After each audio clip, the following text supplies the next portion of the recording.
Hello there. This a video of an engine I bought. The engine is bolted to a Godiva fire pump.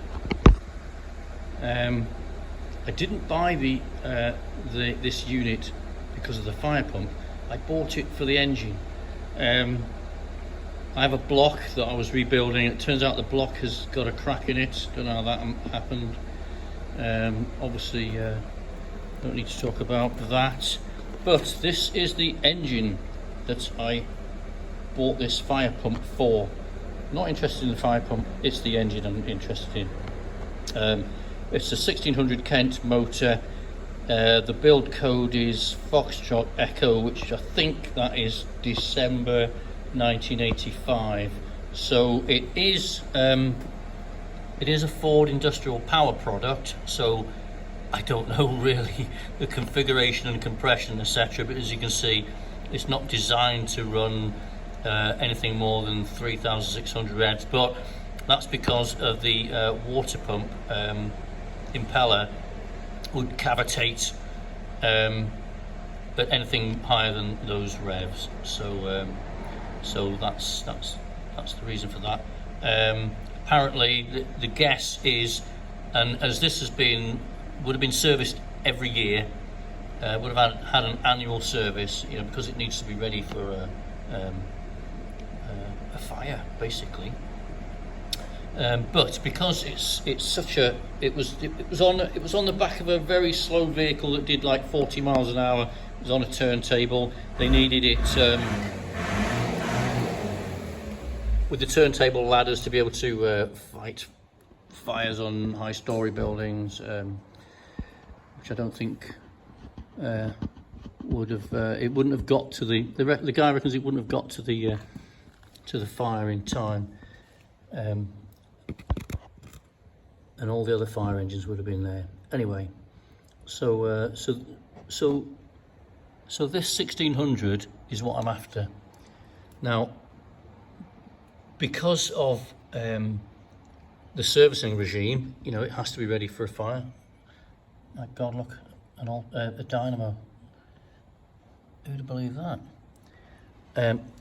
It was serviced every year, and of course it was run every year. So they reckon that in its whole of its life, it's done probably no more than 10 hours work. Now, if all this turns out to be true, which I've no reason to disbelieve,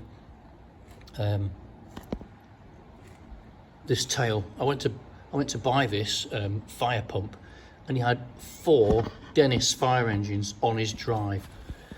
4 huge things. Yeah, if I wanted to buy one, simple answer there.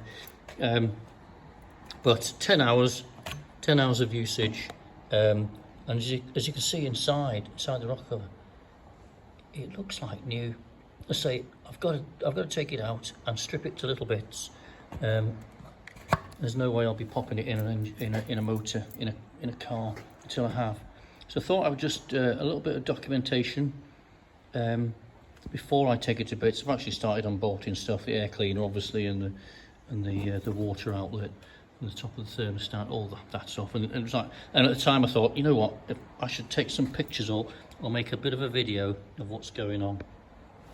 So this pump's got to come off, and I believe the whole unit has got to come out of the cradle before we can do anything particularly. So it's just got to come out to pieces anyway. It might as well come out all in one go. I'll separate the pump from it. The actual impeller is pretty well seized in there, and there is a big snotty drip of corrosion and moisture there.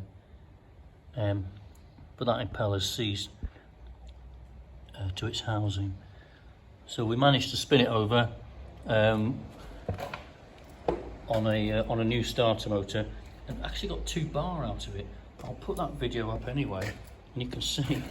But the starter, you better see the state of the old starter motor that took off. Anyway, I had this one lying around in a box and stuck it on, and away we go. So I'm quite happy we've got oil pressure enough. I'm not going to check the compressions, although I might do just for the hell of it. I might do for the hell of it. Wonder what sump it's got on it. Actually, it's quite. Is that particularly deep and wide? I don't know. Maybe a Cortina one. Mark III Cortina, possibly. I did in the 1300, didn't they, on that one? Yeah, don't know. We'll see.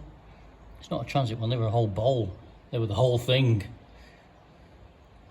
So that's just the start of this little motor